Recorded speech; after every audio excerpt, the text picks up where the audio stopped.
everyone. Welcome to today's current affairs session of Civilspedia. The topics we are going to see is Bohi-Beal Bridge, WTO subsidies, solar mamas, and editorial topics with respect to is solid waste management rules and AFSPA. So first, Bohi-Beal Bridge.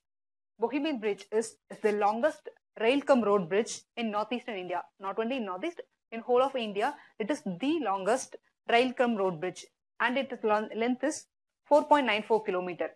And with respect to Asia, this is the second longest rail-cum-road bridge. And this bridge was inspired by the model that connects between this Denmark and Sweden, and the technologies is also derived from these two countries.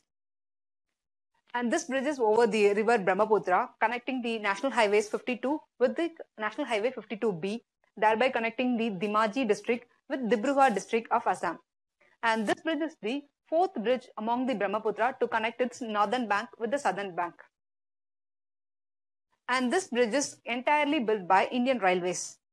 So though it has come road also inside this bridge, it is entirely built by this Indian Railways. And in this bridge, there will be 3 decks. And the lower 2 deck is dedicated to railways and the upper deck is dedicated to roadways.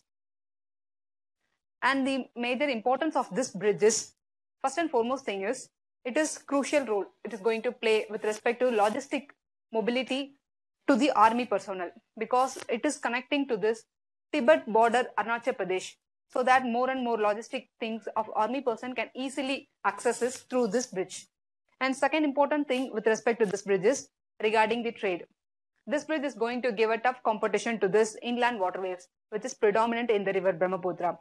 And also with respect to trade, if it is this bridge is connected or coupled with this Stillwell Road, or also known as Lido Road, which is nothing but this road was built during the Second World War by the British to connect India, Burma, and then China. So if this bridge is going to be connected with this Stillwell Road, then it has to be more logistic as well as the trade related things. It will happen through this road. And also if this bridge is going to be connected with this IMT, that is India, Myanmar and Thailand road, then more and more this bridge going to be have a spearhead for this development of a northeast trade. And it will going to promote more and more of a tourism in Arunachal Pradesh also. Through this bridge, the train journey, the travel time will be reduced by 3 hours. Thereby more and more people can easily access to the tourist part of Arunachal Pradesh and Assam. These are the things with respect to this Bohi-Beal Bridge. And the next one. Next one is WTO subsidies. With respect to WTO subsidies, that is this agreement on agriculture. The recent issue with respect to this is this US has complained that India is underreporting the subsidies that they are giving to the farming. So why the issues came? India says that MPS, that is market price support to the rice, they are giving is 5.4% of the total value of agriculture production in 2013 to 2014. While US is saying that India is giving 77% of value of agriculture production as subsidies to this farmers. So what is this MPS? This MPS is nothing but this market price support is difference between or the gap between the minimum support price and the external reference price. This external reference price is the price that was the value of agriculture production determined by the WTO during the period of 1986 to 88. So with comparing these two things, the gap that is known as this market price support. So India says the market price support they are giving is 5.4%, while the US says that is 77%. The huge difference between this number, what is the reason why this much gap between this India claiming and the US claiming subsidies? The reason behind is, first and foremost, is choice of quantity. That is the US taking whatever the agriculture production, that is whatever the rice quantity has been produced in India, they are taken into the calculation. While the India says that we are not procuring all the rice that has been produced by the farmers. We are procuring only some amount through this MSP program, that is minimum support price program. So we will take only the subsidies what we are procuring only. While the US take all the quantities they have been produced from the India. So the rate has been hyped in this US level. And second important thing is the respect to dollar rupee exchange rate. This dollar rupee exchange rate is nothing but US is transforming this ERP, external reference price, to Indian rupees, and then say India is giving this much amount of rupees, in the value of rupees, they are giving subsidies to the farmers. While the India says we are converting this MPS price into this dollar rate. And according to the dollar exchange rate, they are calculating, and they are saying we are giving only less amount when compared to the US. This is the two major reasons, that is this much of difference between this India and US reporting the subsidy. That is the issue that's going on right now. And next thing is green box subsidies. So under the WTO subsidies, there are 3 subsidies: green box, blue box, and amber box. This green box subsidy is, they are not trading, these subsidies will not trade the flow of the trade. So this was completely allowed. Most of the research oriented or technology upgradation, these will come under this green box subsidies. India says that in 2016 to 17, the green box subsidies that is given by India to the farming is just 40%, while the US is 88% and European Union 85%. So they are giving most of the subsidies to the farmers through the green box, which is not has to be curtailed by the WTO. While India says we are giving, US is complaining that India is giving more and more in the amber box subsidies. So what is this amber box subsidies is? This amber box subsidies, if they are going to give to the farmers, then it is going to distort the trade at a global level. So they are saying thus we have to curtail this amber box subsidies. This blue box subsidies is nothing but this is also going to hurt the global trademark, but not up to the level of amber box. So it is permitted, but with some restrictions only they're permitted. So most of the thing is they directly give subsidies to the farmers to limit the production. That kind of things they will do in this blue box. While in the amber box, it is severely going to distort the trade of the global level. The next thing is India says this most of the subsidies they are giving to the farmers is mostly this targeting the marginal and small vulnerable farmers only. While the US giving that much of 88% of subsidies is going to corporate farming. That is, US is feeding the rich people while India is feeding the poor people. So these subsidies are going as a poverty elevation program to this Indian farmers. While the US is going to give more to the corporate agriculture, that is going to fill the coffers of the rich only. So India is substantiating on this stance that we are giving as the marginal farmers only. So it is not going to drastically affect the trade of a global level. And second thing is India says that India is most of the production is concentrating on the domestic market, not on the export as like US, because most of the US farmers are producing for export purpose only, while the Indian farmers are targeting this domestic market. So this is not, Indian subsidy is not going to affect the global trade. So WTO cannot sue the country India as they are distorting this global level. And third thing is India says that it is giving this subsidies under the national food security because it is the crucial thing that is playing in India. While to counter this thing, the US has put more and more tariff on the steel and aluminium. So this is the check and balance between the tug of war between the India and US going on with respect to this WTO subsidies. So if India is going to continue with this National Food Security Act, then the US says that they will going to continue with the increasing tariff in steel and aluminium. And other than these agriculture things, what other issues that is going on in the WTO is with respect to India, particularly Indian concern is, first one is illegal unregulated fishing.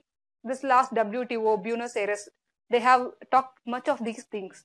And then this IPR letter, that is compulsory licensing that is India is giving, that is one of the crucial things that are playing in this WTO.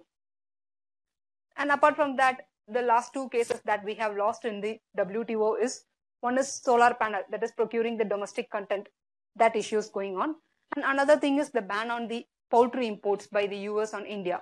These two are with respect to this WTO, what is the concern of India. And other thing, now the government has taken the strategy that we will not, because most of the subsidies we are giving to export incentive, then that is giving to increase the export. If you are going to give the incentives means, then it will come under the amber box subsidies.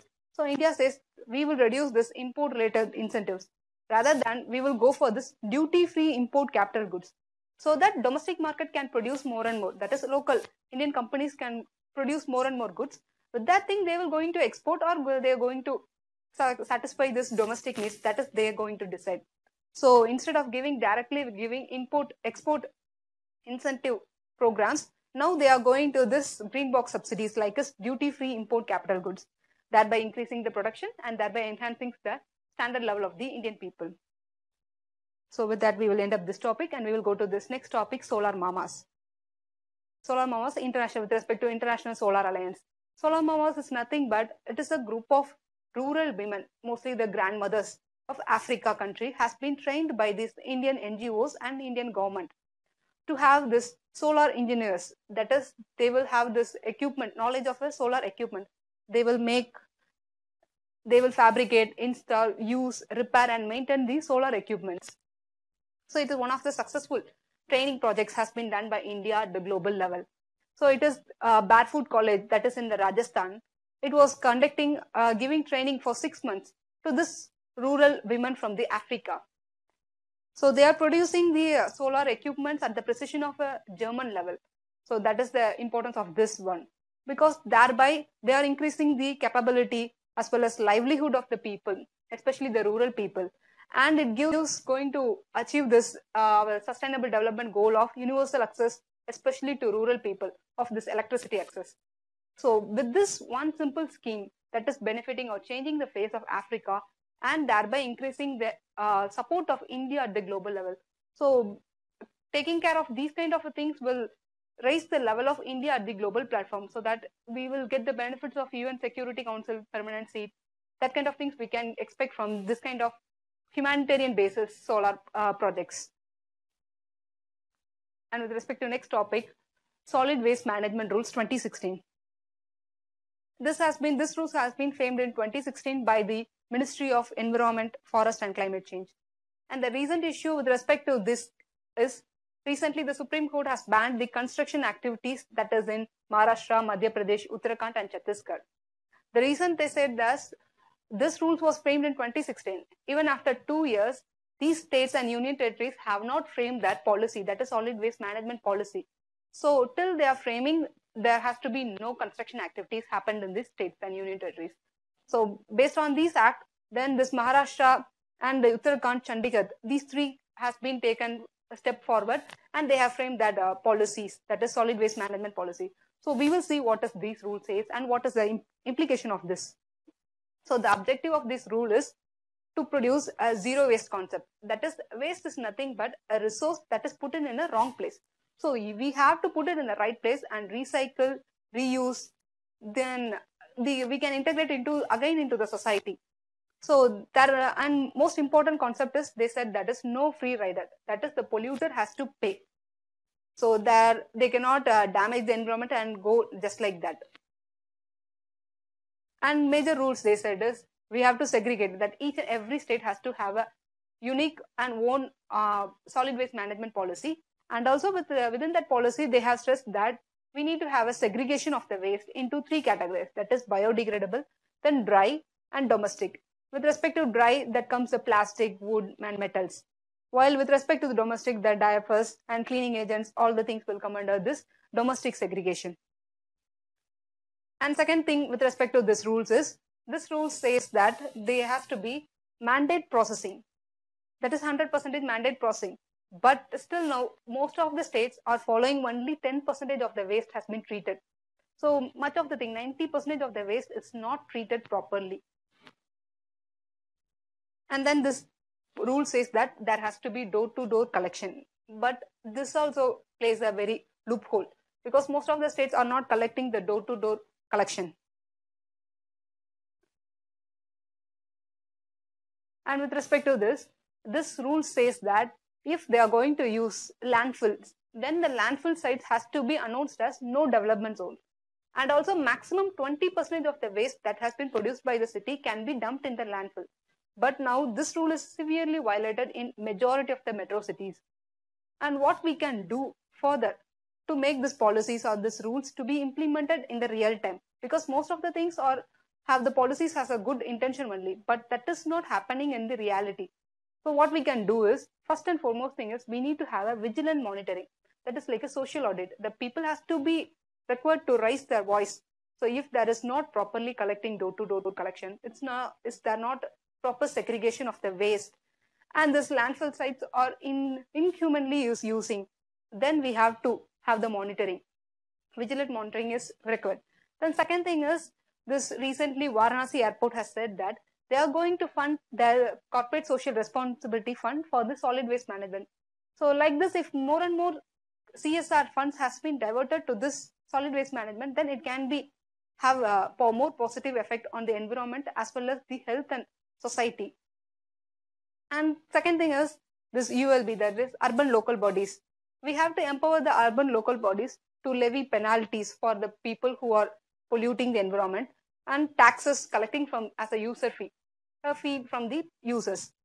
And also they can raise this ULBs, their urban local bodies can raise the fund through soft loans from international agencies as well as through the national level at ULB bonds. And with respect to next, we have to more and more incorporate the new technologies to handle this solid waste management. Example, this GIS, Geographical Information System. So it is one of the crucial technologies that is playing a much role in the solid waste management. We have to enhance the capacity and capability of the personnel that are involving in the solid waste management. And because more technology if you use, then the impact, that is negative impact on the society, will be get reduced. And third thing is we have to integrate these policies with this smart city mission, rural urban mission, and Swachh Bharat mission. If we have the convergence of the schemes, then we will have this comprehensive output and holistic output from this solid waste management rules. And last important thing is the state government has to look into having this alternative employment to this rat pickers, because they are the most important people they are involving in this solid waste management. So we have to give alternate employment to this rat pickers also. And next thing is APSPA. APSPA is nothing but Armed Force Special Powers Act. This is one of the crucial act that is in India. That is, we want this act or not, we have to repeal it or not. So recent issue with respect to this ASPA is Supreme Court has said that the army persons can be trialed by the civilian court. So why the Supreme Court has said like that, verdict like that?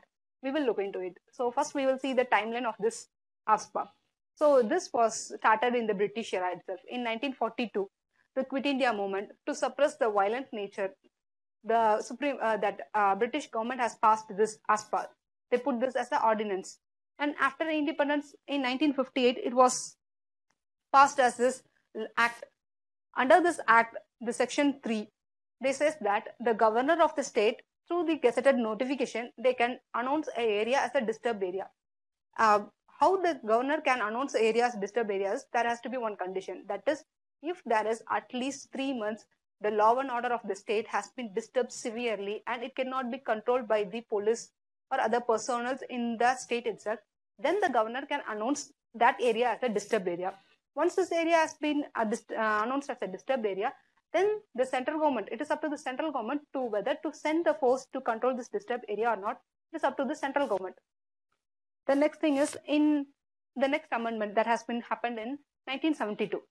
That is, in that they said not alone this governor's opinion is needed to put and announce an area as disturbed area, the central government can itself directly take out this charge of whether the area is disturbed or not. They can decide it. Because till 1972, only this governor has the power to announce area as a disturbed area. But in 1972 amendment, they have made the central government is also have the power to announce areas disturbed area. They said that central government is deriving this power under this Article 355. Because under this Article 355, it is the duty of the state. It is the duty of the central government to take care of the state to have this law and order issues. So under this thing, the central government says we are going to take care of this announcing an area as a disturbed area.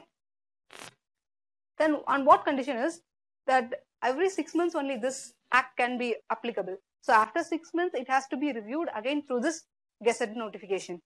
And recently, Assam has also reviewed that 6 months notification, because this National Registry of Citizens makes that NRC makes that area more volatile. So this governor said that we will going to extend this ASPA for 6 more months. So every 6 months they have to review it. And once the area is announced as disturbed area, then it will not come under this judicial review. And the court cannot question whether the area is actually a disturbed area or not. The intention of the people, governor or central government to proclaiming the area as disturbed area cannot be questioned by the court. That is, they are not under the judicial review.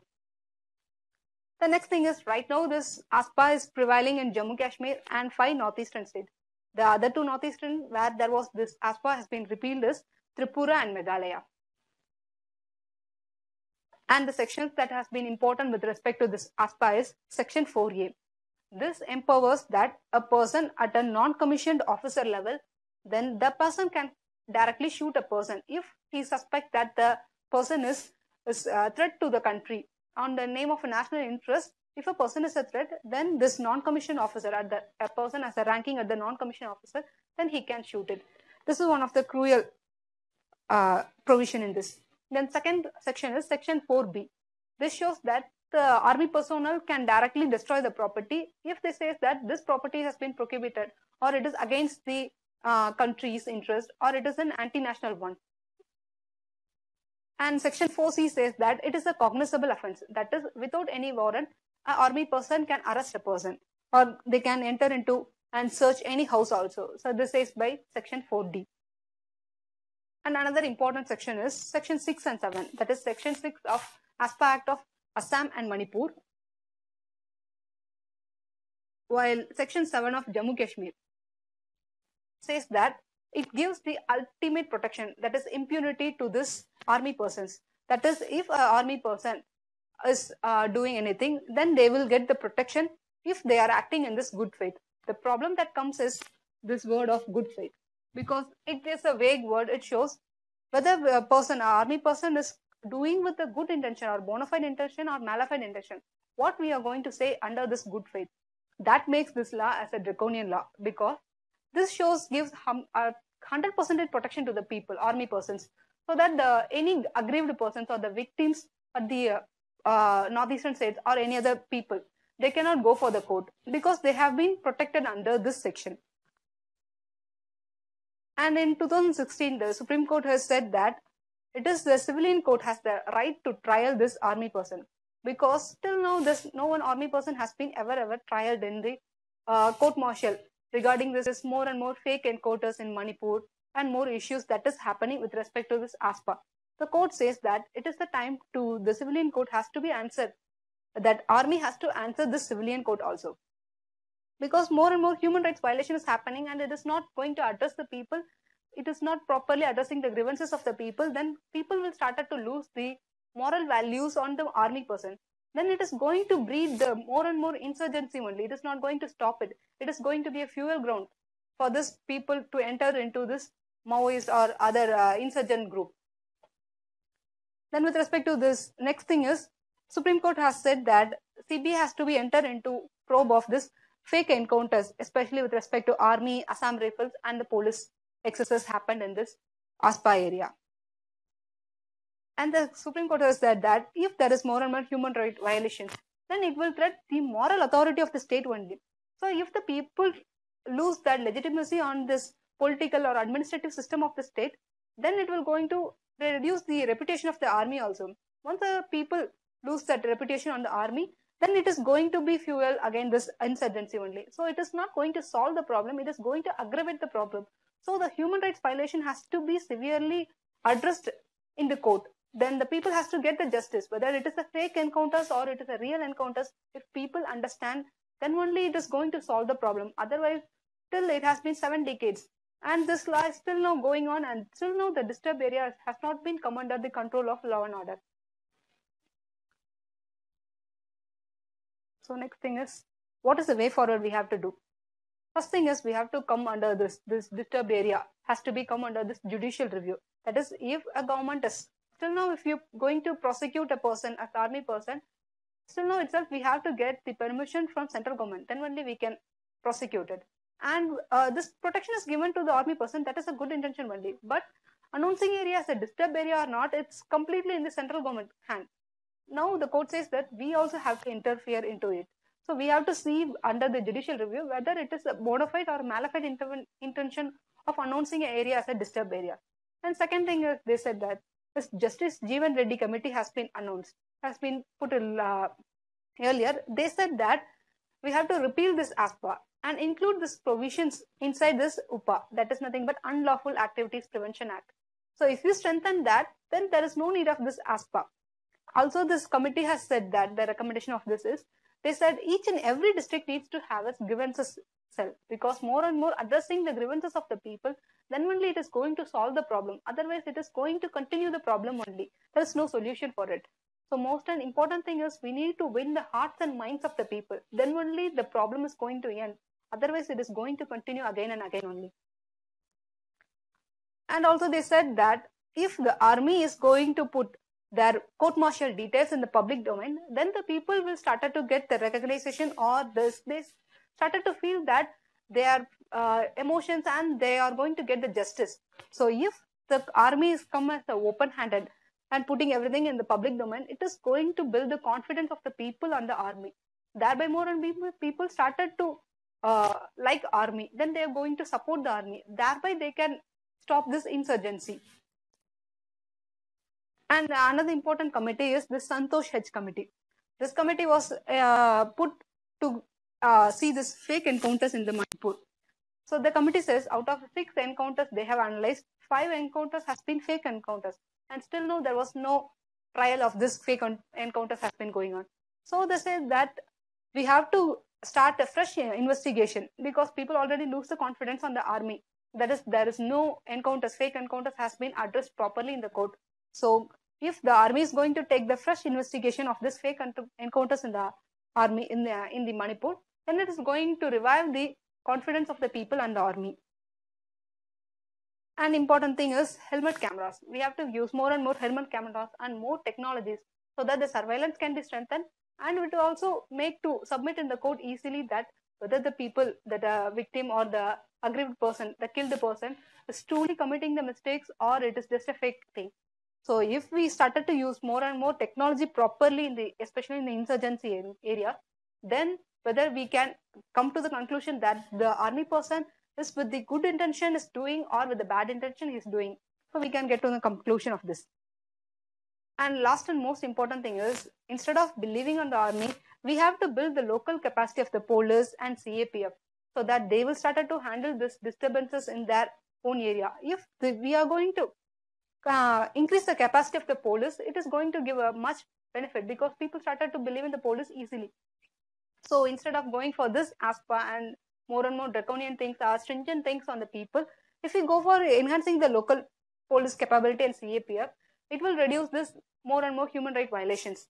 So that way people started to believe in this administrative system. Then more people started to believe in administration, then they started to go for this democratic system. Once the democracy started to prevail, that then we can reduce this insurgency and other violent activities also. So with that thing, we will end up today's current affairs session. Thank you. Have a nice day.